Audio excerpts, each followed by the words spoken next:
നമസ്കാരം, മലയാളി വാർത്തയിലേക്ക് സ്വാഗതം. ലോസ് ആഞ്ചൽസിനെ പൂർണ്ണമായും വിഴുങ്ങി കാട്ടുതീ. പല വീടുകളും ഇരുന്നിടത്ത് ഇപ്പോൾ ഒരു പിടി ചാരം മാത്രമാണ് ഉള്ളത്.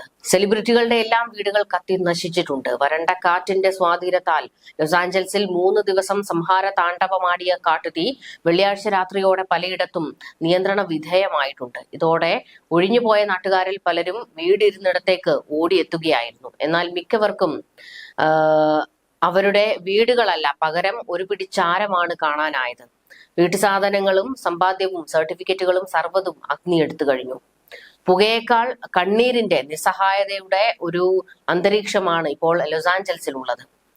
യുഎസിന്റെ നീന്തൽ സൂപ്പർ താരം ഗൗരി ഹാൾ ജൂനിയറിന് കാട്ടുതീയിൽ നഷ്ടമായത് നിധി പോലെ കാത്തു സൂക്ഷിച്ചിരുന്ന 5 സ്വർണം ഉൾപ്പെടെ 10 ഒളിമ്പിക് മെഡലുകളാണ്. പസഫിക് പാലിസാഡ്സിലായിരുന്നു ഗാരിയുടെ വീട്.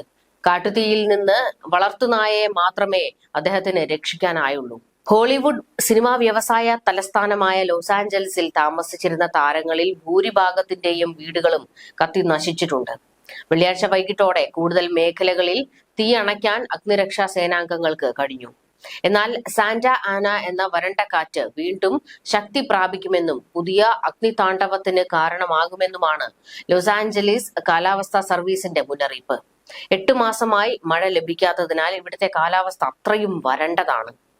അതേസമയം തീ കെടുത്താനുള്ള ശ്രമങ്ങളിൽ ഭരണകൂട പാളിച്ചയുണ്ടായി എന്ന ആരോപണം ശക്തമായിരിക്കുകയാണ്. പ്രദേശത്തെ 4400 ലക്ഷം ലിറ്റർ ശേഷിയുള്ള ജലസംഭരണിയും മറ്റ് സംഭരണികളും അപകട സമയത്ത് എങ്ങനെ വറ്റിക്കിടന്നു എന്നത് സംബന്ധിച്ച് ഗവർണർ ഗാവിൻ ന്യൂസും അന്വേഷണത്തിന് ഉത്തരവിട്ടു. തീ കെടുത്താൻ ആവശ്യമായ ഫണ്ട് നഗര ഭരണകൂടം ലഭ്യമാക്കിയില്ല എന്ന് ലോസ് ആഞ്ചലീസ് അഗ്നിരക്ഷാ സേനാ മേധാവി കിപ്സ്റ്റിൻ ക്രൌലി ആരോപിച്ചു. കാട്ടുതീയുടെ മറവിൽ പ്രദേശത്ത് വ്യാപക കൊള്ള നടത്തിയതുമായി ബന്ധപ്പെട്ട് 18 പേരെ പോലീസ് അറസ്റ്റ് ചെയ്തു. പാലിസേഡ്, ഈറ്റൺ എന്നിങ്ങനെ അതിവേഗം പടർന്ന 2 വലിയ കാട്ടുതീകളിലായി 11 പേരാണ് മരിച്ചത്. കാണാതായവർക്കായി തീ ശമിച്ച ഇടങ്ങളിൽ ശ്വാനസേനയെ ഉപയോഗിച്ച് തിരച്ചിൽ തുടങ്ങിയിട്ടുണ്ട്. 36,000-ലധികം ഹെക്ടർ പ്രദേശത്തെ തീ വിഴുങ്ങിയിട്ടുണ്ട്.